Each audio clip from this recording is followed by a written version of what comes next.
Hello everyone, and welcome to this edition of Weapons and Warfare from Straight Arrow News. I'm your host, Ryan Robertson, and we are here in National Harbor, Maryland, at the Navy League's annual Sea, Air, Space Exposition.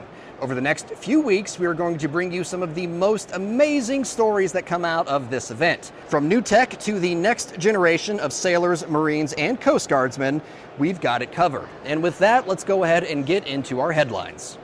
After a fatal crash of an Air Force V-22 in November of last year, all Ospreys were temporarily grounded, while the initial crash investigation got underway.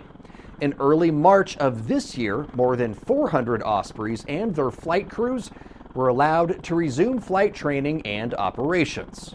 They've been given some guidance on maintenance and operational procedures that the services have been following. Each service is returning at their own pace based on operational need, and so you've seen probably in the media recently, the Navy's back up flying, got an aircraft out in Norfolk.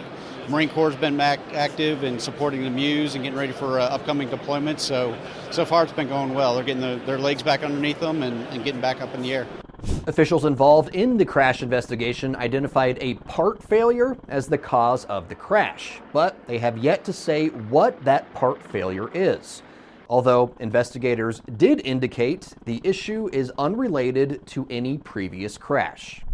One interesting piece of hardware on display at this year's expo was the long-range anti-ship missile built by Lockheed Martin. The stealth-looking weapon is part of the next wave of platforms that will use semi-autonomous guidance to provide a precision strike on a target that's usually in motion. What that means is it can course correct without operator input. The folks involved in the project at Lockheed Martin say it's an exciting development. This new target set and the capability you need to go against that target set, this weapon is at the premier of going against that target. So this weapon, as a former warfighter, gets me really excited to find that capability and know that we're going to build that capability and give it to the fleet. The LRASM, as it's also known, is fresh off a recent test firing that included 4 missiles at the same time. The Navy is being pretty mum on specifics, but they did say the test met all expectations. Among the other stories to emerge from Sea Air Space 2024 is California-based drone maker Saildrone announcing a partnership with Thales Australia. The pair will integrate Thales' Blue Century thin-line towed array with Saildrone's Surveyor-class uncrewed surface vessels. The matchup makes for a handy tool to conduct autonomous anti-submarine warfare missions. Towed arrays use sonar to locate potential threats in the area, basically acting like underwater surveillance. Pair that with the size and range of the Surveyor-class Saildrones, and it gives operators the ability to gather intel from literally thousands of miles away. Up next for the collaborators, a series of tests for the Navy to focus on the ability of the Surveyor to deliver intel from above and below the water's surface. For the most part, the problems faced by one branch of our national defense are usually pretty similar to the problems faced by the other branches of our national defense. In that regard, the Navy, Marines, and Coast Guard really aren't that different from the Army, Air, and Space Forces. Of course, how they analyze and approach problem solving is as unique as their individual histories. For our maritime elements, that means aligning new thinking with their core beliefs. This year's gathering started with a leadership panel featuring some of the most senior voices in our nation's maritime defenses. Chief of Naval Operations, Admiral Lisa Franchetti, with nearly 4 decades of service to her credit and the first woman to serve on the Joint Chiefs of Staff, hammered home her stance that the Navy not only needs more sailors, but needs them trained and ready to serve, telling the audience, "It's pretty clear that we need a bigger Navy, and every study since 2016 has said we need a larger Navy. The more important thing right now is having a ready Navy. When you talk about more players on the field, that really is ready players on the field." That sentiment was echoed by Undersecretary of the Navy Eric Raven, who told those gathered in National Harbor, Maryland, "We need budgets to support our strategy, with people and readiness coming first." Assistant Commandant of the U.S. Marine Corps, General Christopher Mahoney, pointed to his branch's retention numbers, which are, quote, very, very good. At the same time, he acknowledged the Corps can't stand pat and not address quality of life issues. That equates to the conditions of the barracks, access to health care, access to child care, good gyms, and you've got to bring in new ideas to continue. Not sit there and declare victory once again, but to make sure that you are addressing needs that they have. Admiral Franchetti also addressed the military's need for Congress to do its job, specifically getting the budget for the next fiscal year done in a timely manner. Getting a budget on time, not having a continuing resolution, would be very helpful for us to maintain the momentum that we are trying to achieve. Serving you clarity through context, our mission at SAN is to deliver the news straight down the middle. We're different from mainstream media because we spotlight distorted headlines and show you how to do it too. Discover stories that right and left-leaning outlets are choosing not to cover by using our Media Mist tool. Download the SAN app and turn on notifications to have straight facts delivered right to your phone or tablet, and get straight facts anytime at SAN.com. All right, folks, it's time once again for our weapon of the week this week, and we have a doozy. I am standing in front of the Prowler. It's made by Metal Shark, and joining me to talk about this thing is the president, CEO of Metal Shark, Christopher Allard. Chris, thanks so much for joining us today.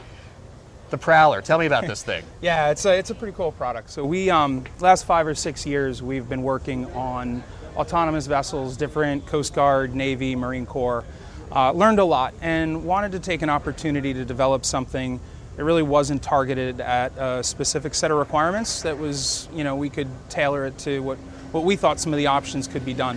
Couple things about her. She's about 30 feet long, inboard diesel powered, but also autonomous. She has a self-powered front wheel that allows her to kind of climb a ramp, move around a base, 3 to 5 miles an hour.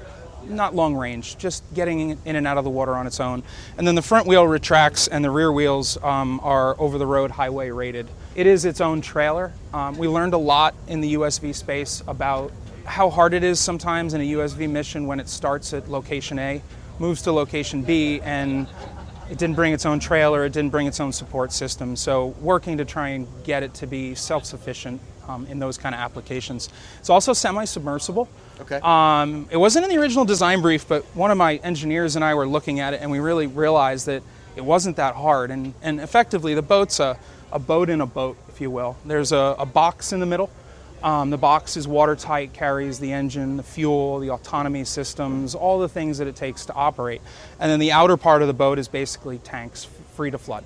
Okay. She operates at speed like a normal boat, but once she stops, she kind of automatically ingests water into these tanks, creates a lower profile, which certain applications is nice from a visibility or lack of perspective, but also it makes her more sea kindly on station, right? So the extra water is added mass dampening, so it keeps the boat more stable for both the sensors and then also for survivability in kind of higher sea states that it might have to live through. So those are our primary features. So. You bet. And we have a kind of a demonstrator micro USV up here. And that's really, you were saying, to just kind of demonstrate the capabilities that the Prowler could do, right? Yeah, I mean, certainly the maturity level of Prowler and what we put into that is further along than the micro USV. But we've seen with our clients, the word attritable is talked about a lot. And I think as the market goes forward, attritable will continue to get smaller and cheaper. And we wanted to kind of demonstrate that that's available commercially, but then also, launch and recovery is such a big thing, and the ramp was a key part of what we wanted to do. Yeah. And we wanted to test to see, as opposed to these launch and recovery capture methods, which are really challenging, can we just drive it up on the boat? And so it's kind of a demonstrator for that. She's certainly, that one, if you take her apart, there's everything that needs to be in it isn't, but we're just showing what our thought process is. So you bet. So you said you're working with Marines and the Navy right now. There's no contracts yet, but you're working to hopefully get to that point. Is that correct? We still have an ongoing contract with the Marines in support of the LRUSV. We're certainly at the tail end of it. The boats have been fielded, the Marines have been operating them, but that one's still ongoing. Okay, you bet. What's next for Prowler? What's the future? You know, I mean, part of coming here and doing what we're doing with it to this and a couple of shows is to get feedback, see what ideas hit home, what don't, understand what people are trying to do. You know, we are moving into kind of developing our own command and control system that'll give us the ability to control them. Okay. That's not done yet, but that would be what would be next. You know, the ability we want to make it a turnkey solution that will then just interface with a software only with autonomy providers, UAV providers, automatic target recognition providers. That's not our space, but we can provide the host system that makes them ready to do that with a software update, that kind of thing. So that's our goal. So this is the Prowler from Metal Shark, one of the more eye-catching USVs out there on the market today. And with the need that the Navy and Marine Corps have for more surface vessels, I can imagine you'll be seeing more of these on the water very soon. All right, folks, time now for Comms Check, and this week we have an update for you from Brandon Tseng, the president and co-founder of Shield AI. Now, known best for its HiveMind AI pilot and the VBAT vertical takeoff and landing drone, a lot has happened for Shield AI since the last time we spoke with Brandon at the AFA Warfare Symposium back in Colorado. The company recently landed a $500 million investment in a Series F round of funding. That's a good indication of their vision and the defense industry's goals aligning. Talk to me about Shield AI merging with Sentient. I mean, just how did that process come about, and what is it going to mean for Shield AI? Just recently, we made an acquisition of Australian company called Sentient Vision Systems that was working with a technology called wide area motion imagery. And we've been working with Sentient on a joint product since about July of last year that we are calling Sentient Observer, which takes their VIDAR product and really takes it to the next generation capability, next leap, which we're going to first introduce on the VBAT, but it will be widely available to any OEM, to all aircraft providers, just as our AI pilot HiveMind is available to any OEM or aircraft providers as well. So Brandon, tell me about the Sentient Observer. So this is Sentient VIDAR. It's their legacy product. Sentient Observer is our next generation product that takes the same technology just to the next level. There's huge applications for search and rescue. That was really the primary capability that they were focused on really early on, was search and rescue capabilities, where you can find people on the water, again, with just a couple pixels of information coming from the camera. Something that would, you or I, if we were watching the video feed, we wouldn't be able to see. This thing sees it. There are other applications, maritime safety of navigation applications, as we think about ships and other vessels. But primarily today, this is on aircraft. It does search and rescue. It finds things with very high, what we would call search integrity, very fast. All opinions expressed in this segment are solely the opinions of the contributors. All right, folks, for this week's wrap, I'm going to take a cue from Admiral Linda Fagan, the Commandant for the United States Coast Guard. For the last 2 years, during the opening ceremonies of the Navy League's Sea Airspace Expo, the Commandant said the most important aspect, weapon, tool, or resource of any service branch is the people. As Admiral Fagan puts it, without people, ships aren't built, aircraft don't fly, and weapons don't fire. It's easy to get caught up in the fancy displays at these defense expos or the attention-grabbing headlines about military budgets. But at the core of all of it is people. At this expo, I met plenty of people from around the country who are all trying, in their own ways, to make this country better and safer by helping and protecting the people who protect our nation. Whether it's the Honeywell engineer designing new weather radars so helicopter pilots can avoid lightning strikes, or a boat builder from Florida whose designs offer a smoother ride on the water, thus protecting the knees and lower backs of the people operating the boat. Every design, every characteristic of the technology being developed and put on display at these expos is purpose-driven to enhance the warfighting capability of the people at the center of the conflict, putting the warfighter above the warfighting. In many ways, the service branches are learning what some in the civilian world are starting to realize as well. The better your employees have it at work, the more likely they are to like what they do and want to stay.